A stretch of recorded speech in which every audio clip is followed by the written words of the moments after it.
Mes deux vidéos, publiées en 2010 et 2012, intitulées Martin pêcheur en couple et prémices de nidification, avaient un point commun, le site. En effet, ce magnifique oiseau aux couleurs irisées, que l'on croit venu tout droit des tropiques, est fidèle à son territoire, et même à son ancien nid, que je nommerais plutôt terrier. C'est la 4e année consécutive qu'il l'utilise. Malheureusement, cette rivière a coutume de sortir de son lit régulièrement, et ses crues répétitives minent la berge, réduisant peu à peu les 75 cm de la galerie.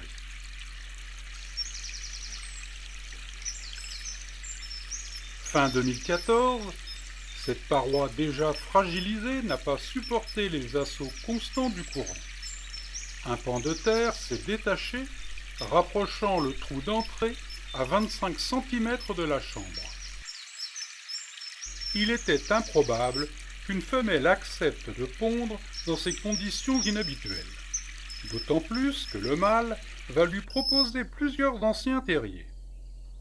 Si aucun n'est retenu par la future mère, ils devront ensemble, surtout le mâle, en creuser un, et la tâche est considérable pour ce petit passereau pesant 2 fois moins qu'un étourneau. Malgré une motivation exacerbée par ce petit volatile fascinant, hors du commun, et une patience à toute épreuve, fruit de plusieurs décennies de pratique dans la nidification, retrouver une nouvelle niche souterraine au prochain printemps reste un défi, car l'oiseau est aussi farouche qu'il est beau. De plus, le trou de 65 mm est souvent dissimulé par de la végétation surplombante.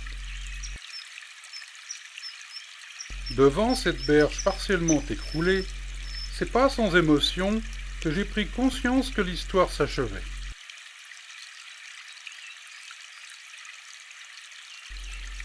Jusqu'à présent, j'ai fabriqué bon nombre de nichoirs de plus en plus sophistiqués pour la gentélée. Une idée folle me traverse l'esprit. Pourquoi le martin pêcheur ferait-il l'exception ? Pourquoi ne pas profiter de l'intérêt que porte l'oiseau bleu en ces lieux depuis 4 ans ? C'est une véritable gageure de croire que ce projet fou peut réussir. Première chose, confectionner une niche aux bonnes dimensions. L'enterrer à 80 cm du bord de la rive. Sur la berge, creuser pour retrouver l'ancienne chambre, devenue inutilisable. Prolonger la portion restante du tunnel par un tuyau souple adéquat, légèrement ascendant jusqu'à la nouvelle loge artificielle. Tasser tout autour soigneusement et recouvrir l'ensemble d'un polyane. Et enfin, reboucher le tout d'une couche de terre damée en incluant quelques pierres en surface au-dessus de la nouvelle niche. Car la nature reprend vite ses droits. Et bien sûr, tout ceci à l'abri des regards indiscrets. L'acceptation des nombreuses offrandes du mâle par sa belle et leurs accouplements successifs confirment que la ponte est proche. Chaque matin, un œuf est pondu à même la terre dans la légère excavation du sol.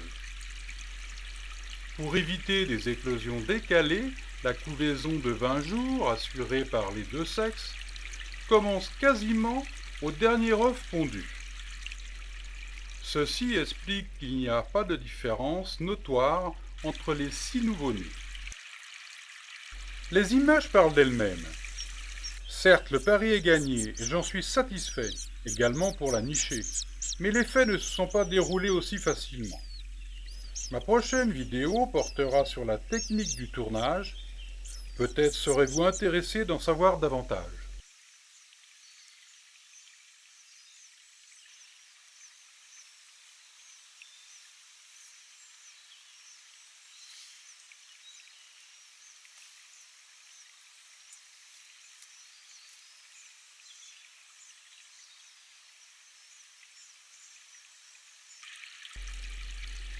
À tour de rôle, pendant que l'un patrouille sur son territoire à la recherche d'une proie à la taille des oisillons en bas âge, l'autre les réchauffe en permanence. Cette période dure une bonne semaine.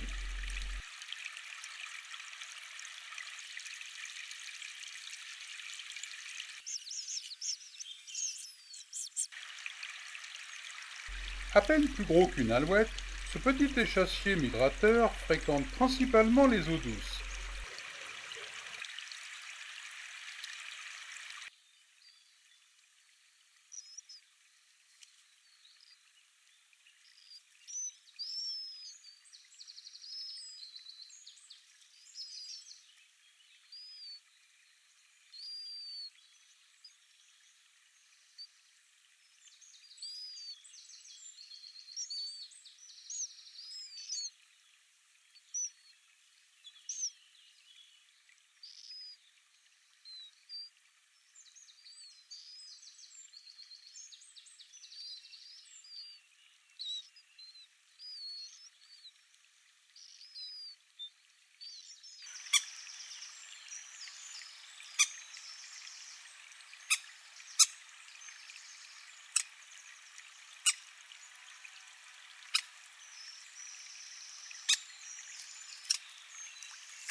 Les rotations alimentaires s'accélèrent, car maintenant le couple parental a les ailes libres, si j'ose dire.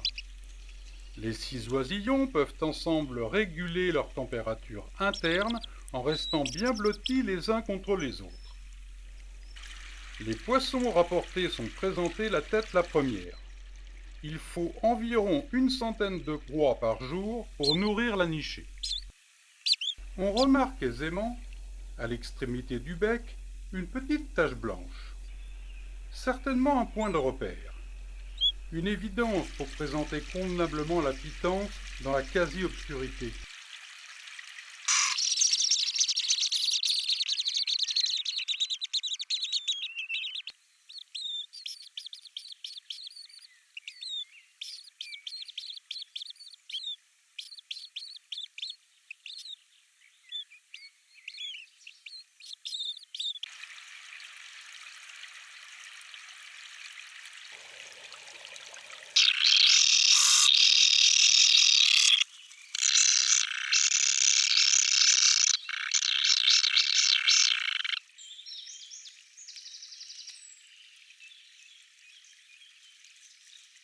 À ce stade de l'élevage, les parents nourriciers pêchent des poissons pouvant atteindre les 10 cm. Ces pièces sont avalées parfois difficilement telles quelles.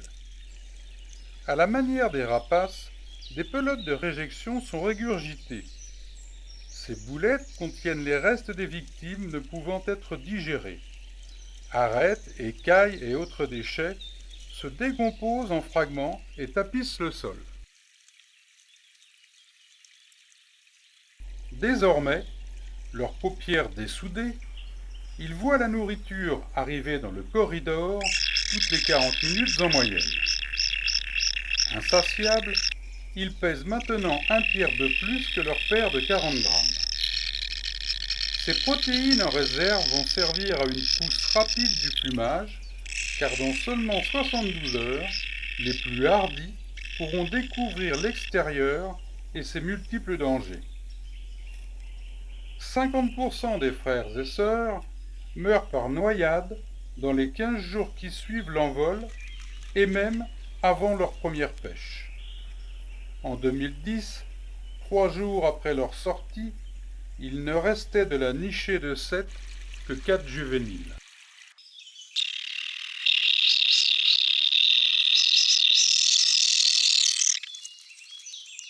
Après chaque nourrissage d'une quinzaine de secondes, une baignade s'impose, car un aller-retour dans le couloir suffit pour souiller pattes et plumes. Les jets de fiente de la fratrie, mêlés aux déchets poissonneux, ont transformé le conduit en un cloaque nauséabond. Cette couche, de plusieurs centimètres en putréfaction, dégage une forte odeur d'ammoniac. Il m'est bien difficile de croire dans de telles conditions qu'ils sortiront aussi colorés et propres que leurs parents. Et pourtant, la nature a tout prévu. Dans 2 ou 3 jours, arrivés au terme de leur croissance, les enveloppes cornées, protégeant leur plumage, vont éclater, révélant ainsi leur belle livrée qui les caractérise.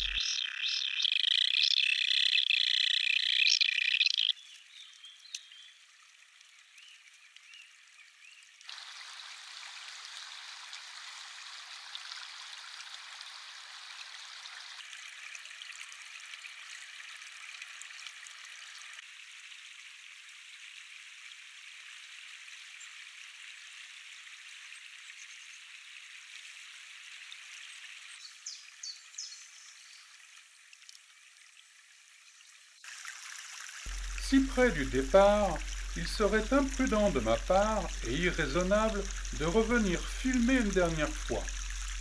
J'en ai vu plus que je l'avais espéré. Une maladresse ou indiscrétion pourrait provoquer un moment de panique et par conséquence une sortie anticipée.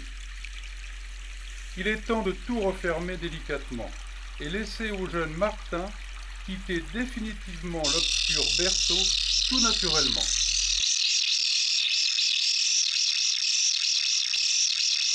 Généralement, le couple a 2 voire 3 nichés par saison. Fait rarissime chez les oiseaux, elles se chevauchent. La femelle abandonne sa famille à mi-parcours de l'élevage, laissant au mâle la dure tâche de les alimenter.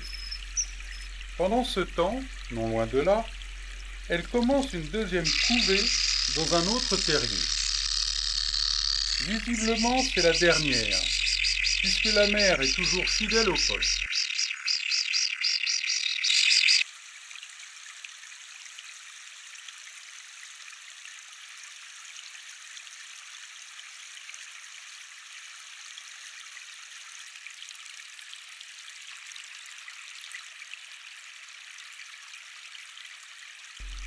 Créer ce nichoir artificiel n'avait pas comme objectif de déranger l'espèce ou mettre en péril ses occupants. Bien sûr, l'éclairage de leur petite tanière a engendré quelques inquiétudes et incompréhensions auprès des parents. Mais mon dispositif d'éclairage variable a fini par être toléré et même accepté par le mâle précisément. Dans le cas contraire, l'opération s'arrêtait. J'avais évidemment envisagé cette éventualité, comme pour chaque espèce traitée. Je suis un amateur vidéaste, mais avant tout un passionné par les passereaux. 4 jours plus tard, dans les environs, aux premières lueurs du jour, j'ai eu la chance d'observer une longue scène de nourrissage peu banale, que j'ai raccourcie pour ne pas lasser. Ce père montrait une réticence flagrante à lâcher sa pêche. Peut-être attendait-il d'autres arrivants? J'espère qu'il n'était pas déjà l'unique survivant des 6.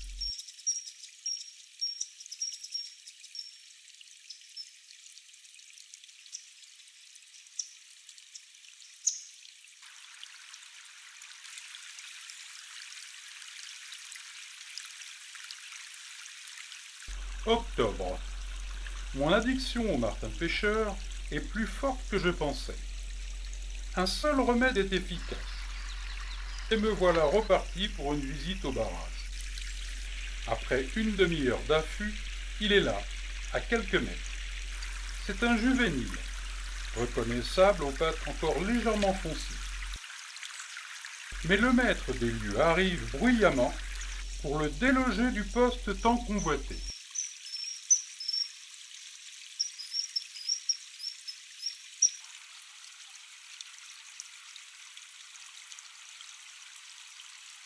Le jeune têtu, plein de hardiesse, reprend vite possession du poteau.